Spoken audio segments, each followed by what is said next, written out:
ونسلم على سيدنا ومولانا محمد رسوله النبي الأمين المكين الحنين الكريم الرؤوف الرحيم. أما بعد، بسم الله الرحمن الرحيم. My beloved sons and sisters and daughters,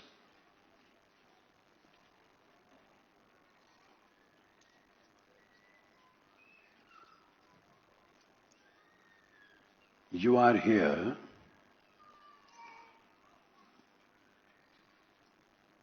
to participate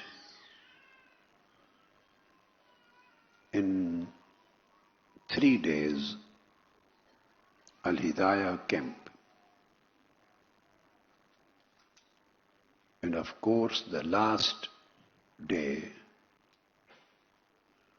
would be open for other audience.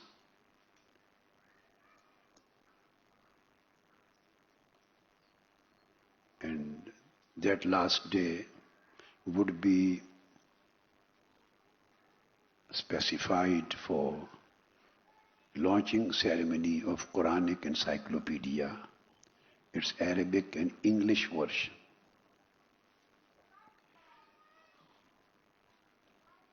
And this is my assumption that all of you, or maybe most of you, would also be participating in that session too. I don't know about the fact. I welcome all of you. This year's Al-Hidayah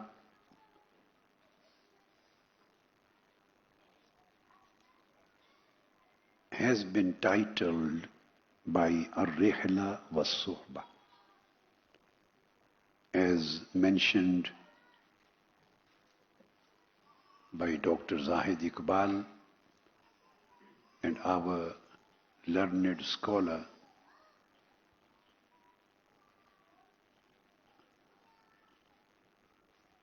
who was representing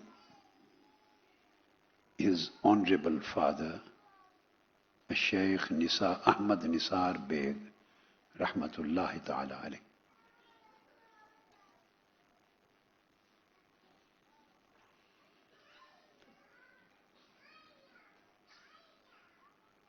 You are the travelers on the path of faith, love and truth.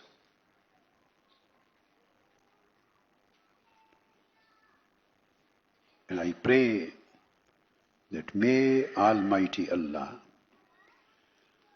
make you successful in knowing the way of truth and salvation,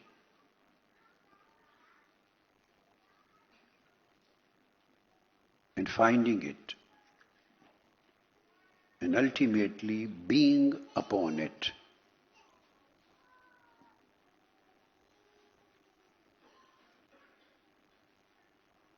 And I pray too that Almighty Allah may use us all in deeds and actions that please Him and are done only for His sake.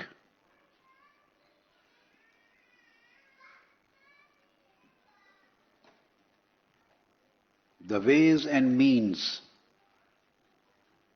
to eternal salvation and divine blessings and to the achievement of ultimate truth, the divine beauty, His closeness and proximity, and His pleasure, which is the best of all blessings Almighty Allah has ever bestowed on His creation. So the ways and means to achieve all these blessings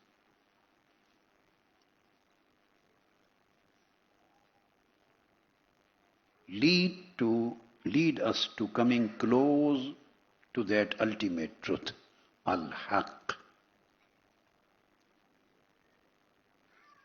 Almighty Allah Himself has explained the meanings of coming close to us, or our coming close to Him. And He has taught us this reality by sending His messengers and prophets to the mankind.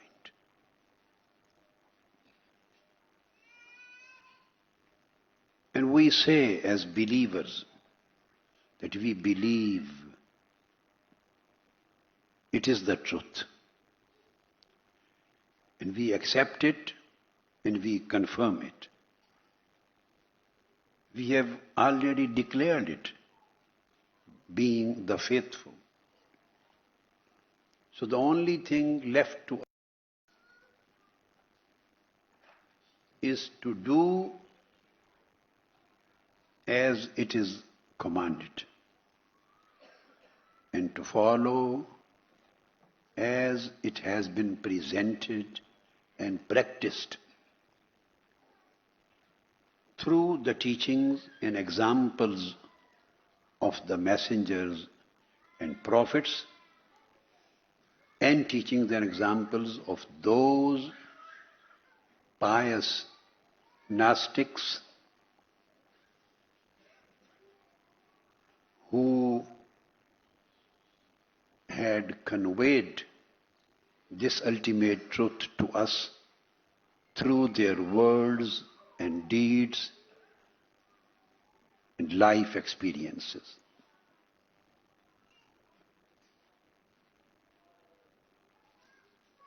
We are here to know the path to this truth, the path to His pleasure, the path to His proximity and closeness, the path to our salvation and ultimate success in this life and the life hereafter. That is the sole objective of Rihla Wal Sohba. This is what we are here for.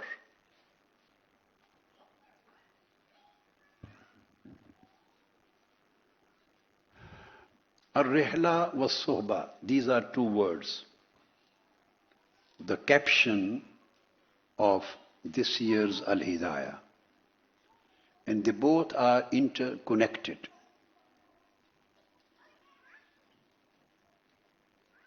Rihla, as you know, means traveling.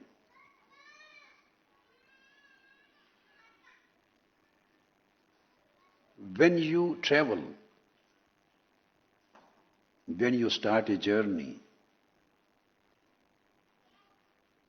it is impossible to travel without fixing any destination in your mind. You always travel towards a destination to achieve it, to arrive at that. So a rihla has an objective. What is objective of that rihla, of traveling? That objective is as-sohba.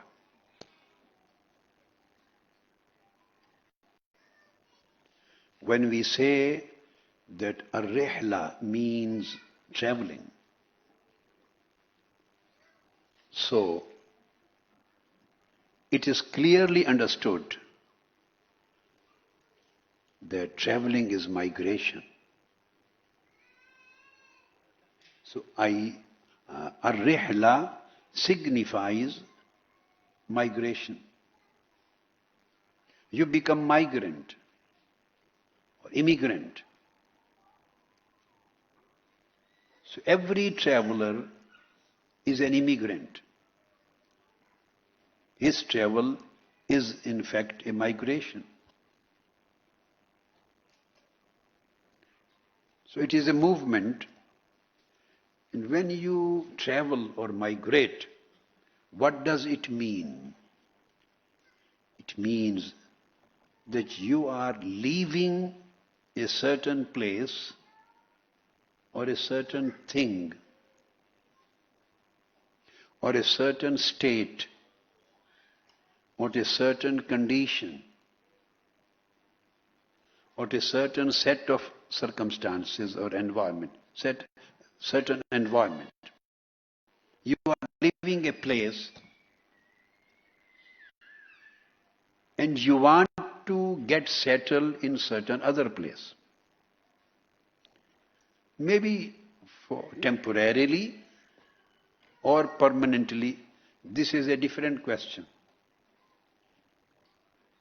But it is clear that by traveling and migrating, you leave a certain place and attain settlement or staying in other place.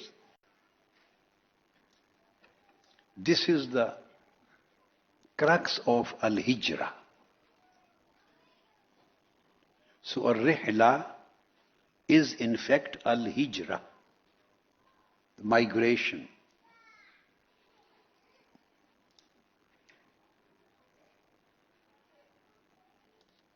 All great messengers and prophets and great saints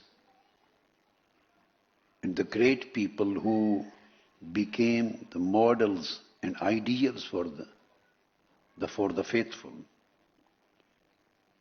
they went through a Rihla. They practiced a Rihla.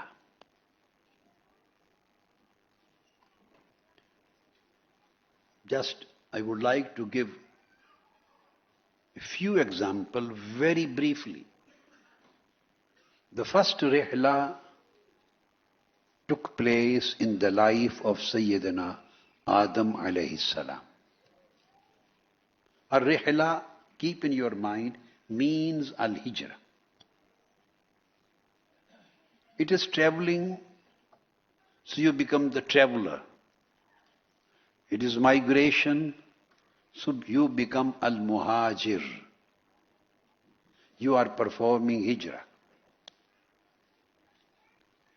Sayyidina Adam alayhi salam used to live in paradise.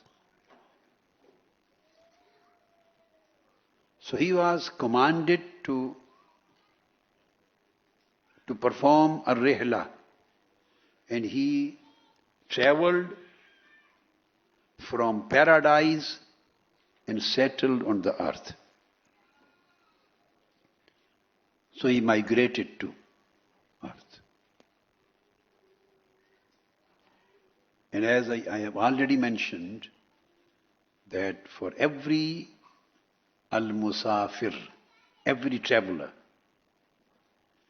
it is necessary to have some destination and to have some objective, to have some reason why he is migrating for, where he wants to go to, why he is leaving this place, why he has chosen some other place to settle.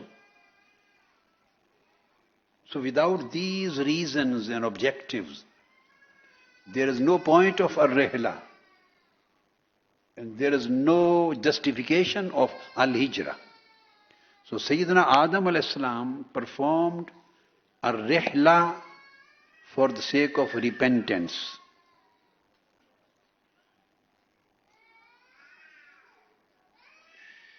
So he did a Rihla for repentance.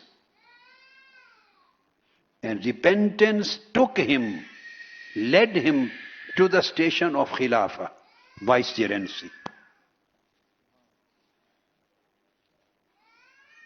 Did you follow my point? He migrated from paradise, where he was living,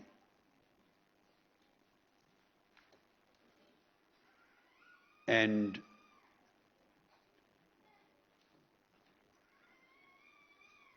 his objective of this migration was repentance.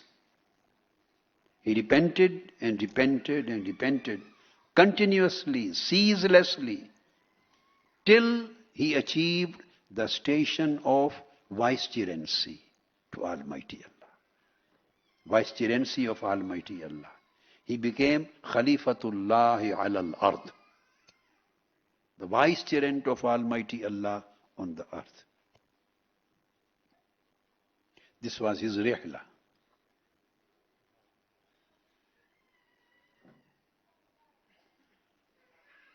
In the same way, all messengers have been migrating. They have been performing a Rihla. Sayyidina Nuh alayhi salam, he performed a Rihla for the sake of security of the faithful. And he achieved the peace and security. An everlasting peace, security, and everlasting remembrance. Sayyidina Ibrahim alayhi salam performed a Rihla. So as I mentioned, when you practice or perform a Rihla, al-Hijrah, so there must be some reason that why are you leaving this place? What you want to achieve from leaving this place?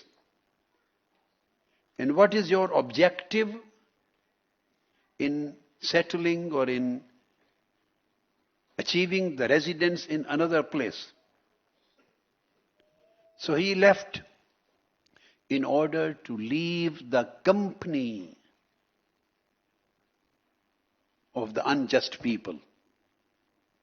He left the injustice. He left